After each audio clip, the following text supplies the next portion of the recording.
정기선 후보자님은 서면 질의에서 가장 기억에 남는 판결로 주 다스 실소유자가 이명박 전 대통령님을 인정함으로써 이명박 전 대통령의 비자금 조성, 횡령, 뇌물 등에 대해서 유죄를 인정한 사건을 들었습니다. 맞죠? 네, 왜 이 판결이 가장 기억에 남는 판결인지 짧게 말씀 부탁드립니다. 가장 고생했던 판결이기 때문에 그렇습니다. 네, 그렇다면 정치 권력자에 대한 사건, 전 국민의 이목이 집중된 사건이라고 하여도 법과 원칙에 따라 신속하고 공정하게 재판을 진행하여야 한다는 점에 동의하시죠? 당연히 동의하고 저는 그렇게 해왔다고 생각합니다. 네, 대통령이라고 하여도 헌법에서 정한 요건과 한계를 준수하여 국민의 기본권을 보장해야 될 의무가 있죠. 그렇습니다.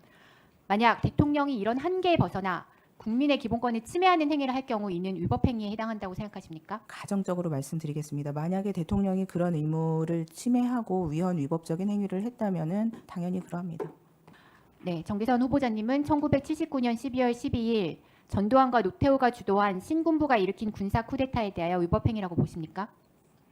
마찬가지로 법원에서 그렇게 판단을 했고 법원 판결을 존중하고 저도 그렇게 생각합니다. 헌법과 법률에 따르면 대통령의 계엄 선포 시에도 국회의 기능을 무력화할 수 있는 규정은 없으며 국회는 계엄 해제를 요구할 수 있는 권한이 있습니다. 그러나 윤석열 대통령은 계엄 선포 후 국회의원들이 국회로 들어가는 것을 군대와 경찰을 투입해 무력으로 방해했고 그 과정에서 저를 포함한 많은 국회의원, 보좌관들이 부상을 입었습니다. 군대와 경찰을 투입하여 국회의원들의 국회 출입을 무력으로 막은 것은 헌법상 근거가 없는 위법 행위라고 보이는데 이에 대하여 어떻게 생각하십니까? 저도 그 이후에 헌법을 확인을 했는데 비상계엄을 선포하는 경우에도 국회에 대한 어떤 조치를 할 수 있는 규정은 없었습니다. 그래서 만약에 뭐 국회를 물리력으로 봉쇄하고 의원들의 그 의정 활동을 방해했다면 위헌적인 행위라고 생각합니다. 네, 실제로 국회 출입 1분 더. 네, 국회 출입을 막았고 들어갈 수가 없어서 제가 담장 위에 시민들이 저를 밀어 올려서 담장 위에 올라갔고 이제 그걸 넘는 과정에서 발목과 무릎에 부상을 입었고요. 그 과정을 통해서 국회에 들어갔습니다. 만약 이렇게 국회 출입이 통제가 되고 군대와 경찰에 의해서 막혔다면 이것은 헌법상 근거가 있는 행위입니까? 헌법상 근거는 그러니까 그렇게 물리력으로 국회의원의 출입을 막을 만한 헌법상 근거는 없는 것으로 알고 있습니다. 네, 알겠습니다. 이상입니다. 후보자는 전혀 손색이 없는 분이에요. 어쩌면 그렇게 공부를 잘해가지고 의과대학도 합격하고 서울법대도 합격하고 고시도 수석으로 들어가고 한동훈 전 대표보다도 훨씬 공부 잘했잖아요. 그랬죠? 뭐 우리 후보자님이 보기에 이 형법 규정을 따른다면 내란 행위로 보입니까? 안 보입니까? 제가 그 언론을 통해서 본 것으로 판단을 하기는 어렵지 않습니까? 재판에서는. 네. 그래서 그거에 대해서 직접적으로 말씀드릴 수는 없고 지금 보여주신 헌법재판소 판례나 대법원 전원합의체 판결에 네. 동의하고 그 기준에 부합하는지 여부가 현재의 가장 큰 쟁점으로 알고 있습니다. 비상계엄 후에 군인들이 선관위에도 갔고 국회도 갔고 여러 군데를 갔지 않습니까? 실제 국회라는 곳은 비상계엄 계엄법 하에서도 국회는 예외적인 통제를 두지 않고 오히려 해제 요구안을 가결할 수 있게 도와줘야 되는 그런 기관인데도 지금 국회에 지금 군 병력이 들어왔단 말입니다. 그건 생생히 보셨죠? 맞습니다. 예. 그 국회에 들어온 것 자체만으로 국헌문란의 목적이 있다고 보여지진 않은가요?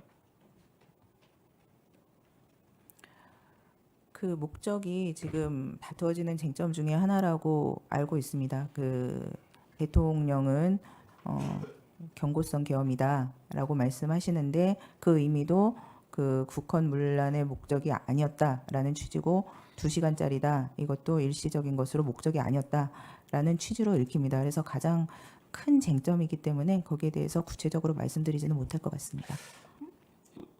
억울하실 수도 있을 텐데 혼자 많이 근무하신다고. 근데 문제가 최근에 되고 있는 게 여기 이제 공감이라는 게 시민들의 후원으로 100% 후원으로 운영되고 있는 곳인데 여기 이사장이 김희수 전 헌법재판관이시네요. 이분이 지금 윤석열 탄핵 사건의 소추위원회 대리단이 됐는데 이분이 공감에 사무실도 없고 급여도 받지 않는 비상근이신 거죠? 근데 비상근이고 네. 그 급여뿐만이 아니고 회의에 참석하는 실비도 받으시지 않으시고 네. 오로지 그 일종의 사회적인 명예직 같은 네 건가요? 맞습니다. 그러면 뭐 사회적인 남편의 활동으로. 인사를 담당하거나 급여를 주거나 하는 뭐 이런 상급자다 뭐 이런 건 아닌가요? 저희 남편은 초창기 멤버로 20년 동안 거기서 네. 근무하고 있고 그 전 헌법재판관님은 그 비교적 최근에 이사장으로 선임된 것으로 알고 있습니다. 분위기가 이제 남편분이 더 세다 뭐 이런 얘기신 것 같은데 그런 것은 아니고 그래도 일각에서는 아니 그래도 헌법재판관이 될 사람의 배우자와 특정 사건의 소추 사건에 대통령 소추 사건이라는 중요한 사건의 대리인에 들어가는 분이 여하튼 같은 조직에 있는데 이거 재판이 객관적으로 공정하게 이루어질 수 있지 않냐라는 의문을 제기하고 있어요. 이에 대해서 어떻게 생각하십니까? 저도 그래서 이해관계가 뭔지 제가 생각을 해봤는데 그 보통 이해관계는 경제적 이해관계를 말하는 거 아닙니까? 근데 경제적으로 그 이사장님한테 급여를 받는 관계도 아니고 그 인사권이 있지도 않습니다. 거기다가 그 사건을 그 수임한 당사자가 그 로펌이 아닌데 일단 재단도 아니고 저희 배우자도 아닙니다. 그래서 어떤 것을 기준으로 삼을 수 있을까 더 대답해도 되겠습니까?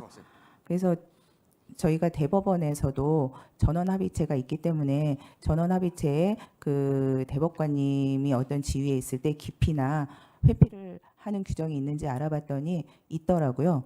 그럴 때는 그 로펌에서 어떤 사건을 수임했을 때 그러니까 저희 이 사건은 재단에서 수임한 건 일단 아니고 거기에 그 배우자나 가족이 그 있으면은 회피를 하는 규정이 있더라고요.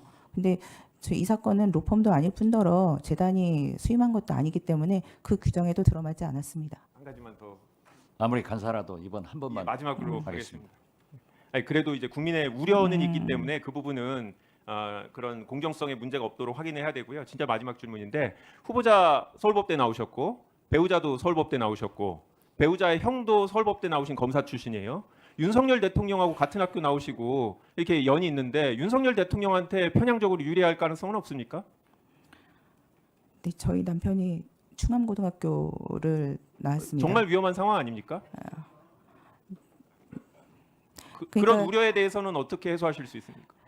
그러니까 그 뭐 이해관계라는 것을 이렇게 먼 인연까지 다 그 이어서 생각한다면 그 언뜻 생각하기에는 공정성에 의문이 있나 이렇게 생각할 수도 있지만 그런 이해관계가 없고 그 연줄을 따지다 보면은 그런 일도 있기 때문에 우려하시는 일은 일어나지 않을 것이라고 생각합니다.